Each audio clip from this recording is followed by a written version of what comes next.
선생님, 질문 드리겠습니다. 네. 코로나 이후의 세계관은 어떻게 되는지 스님의 가르침을 청합니다. 감사합니다.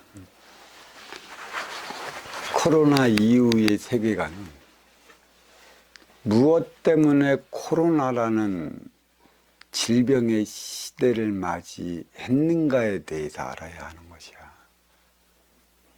그냥 찾아왔겠어.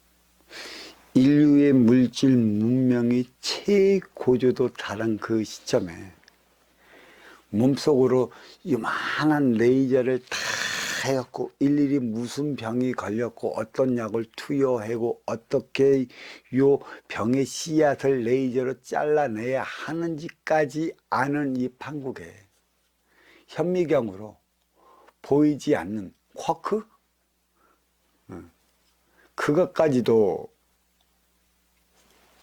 밝혀내는 이 시대에 코로나19라는 이 병균의 실체를 또 이 병균을 잡아내지 못해 전 세계 인류가 입에 마스크를 쓰고 살아가는 이유를 모른다면 코로나19 이후의 세계관은 전이나 후나 크게 다르지 않을 것입니다. 하지만 이 코로나19의 대재앙은 대자연이 인간을 깨우치기 위해 내리는 표적이에요.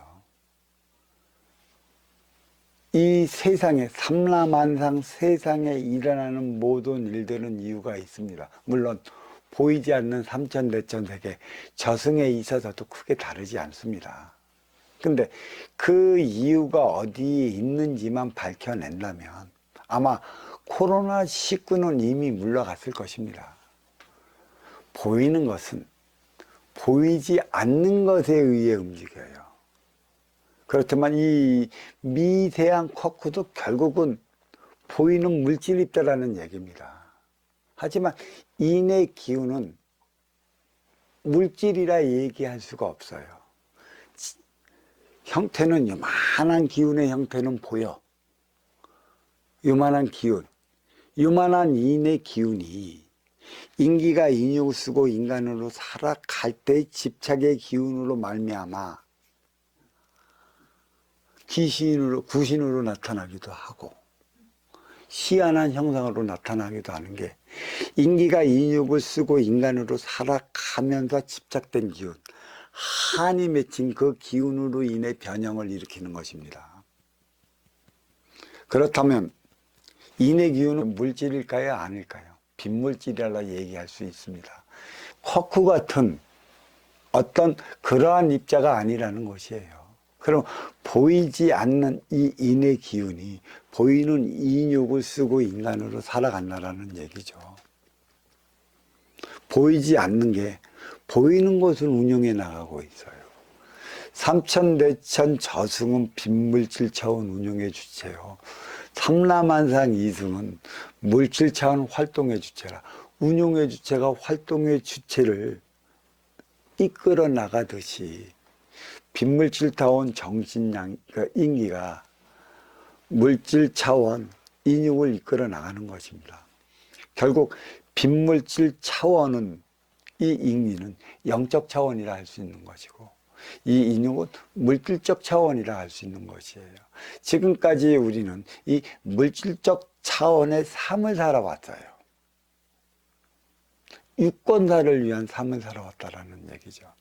유권사는 철저하게 이기적인 거고 내 생각적인 거고 내 욕심에서 발현이 되는 것이고 또 이 육이 있기 때문에 안입이 설신으로 말미암아 우리는 만족이라는 차원의 그 만족을 누리며 살아가는 것입니다. 이 만족이 욕심이에요.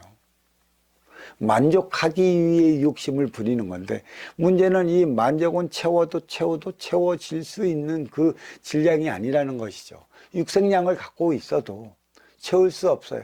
그보다 더한 거, 이거를 경험했으면 이보다 더 강하고 짜릿한 것을 우리는 탐구하고 탐험하고 모험을 하러 드는 것입니다. 문제는 여기에서 발현이 돼요. 나는 나만은 긍기니까 그것을 즐기며 살아가지만 그것도 안 되는 이들이 태반이라 이들의 삶은 어떻게 살아가야 하는 것인가. 그래서 원성이 나타나는 거고 원망이 나타나는 거고 이로 인해 불균형이 나타나는 것이고 이로 인해 양극화가 나타나는 것이에요. 싸우고 충돌하고 부닥치는 원인이 여기에 있는 것이지 다른 데 있지 않습니다. 자, 그러면 코로나19가 일어난 이유는 모두 대자연에서 주어진 표적인데 인간의 삶이 공정하고 공평하고 하나 되어 나가는 것이고 시소적인 삶, 오르락내리락 균형을 맞추기 위한 시소적인 삶을 살아갔다라면 이러한 표적을 주어졌겠습니까? 이러한 표적 주어지지 않았습니다. 왜? 코로나19로 말미암아 인간은 형식적으로 마스크를 다 쓰고 생활하겠습니까?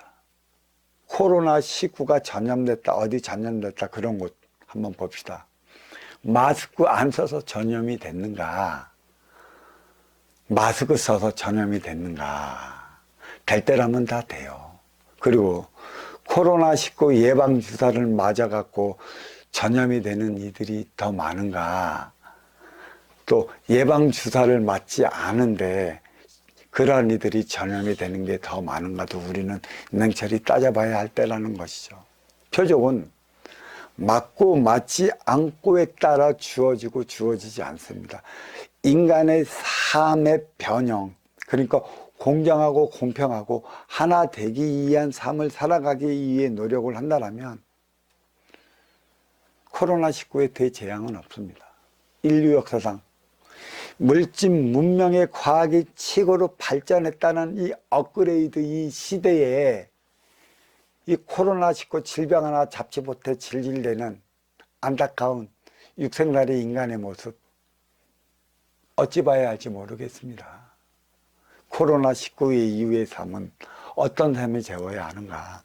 우리는 지금까지 중하층들, 아쉬운 이들이 이로운 이들을 위해 희생해 왔다라면 이로운 이들은 중상층이죠. 업그레이드 시대 이후에는 인생 시대로서 후천 시대를 얘기를 하는 거예요. 그래서 너희들이 아쉬운 자들로 말미암아 육생의 경제의 높은 지점까지 올랐다면 너희들은 운용의 주체라. 앞으로 운용의 주체는 이재훈 자로서 중상층의 삶을 살아가는 이들은 아쉬운 중하층의 삶을 살아가는 활동 주체의 손을 잡고 나가는 그 시대가 되어야 된다는 것이에요. 아쉬운 자는 다수요. 이로운 자는 얼마 안 되죠. 아쉬운 자들을 이끌어가는 게 이로운 자라. 진정 이로운 자와 다수의 아쉬운 자가 하나 되어 살아가는 시대상을 마련을 해야 하는 거고, 이건 하나에서 둘로 분리됐기 때문에 둘이 하나 되어 나가는 3회 차원, 이러한 대안이 마련이 되어야 하는 것이고, 이거는 중상층에서 해야 할 일이지 중하층에서 해야 할 일이 아니라는 것입니다. 중하층은 중상층 하기 나름의 달리 나타나는 법이죠.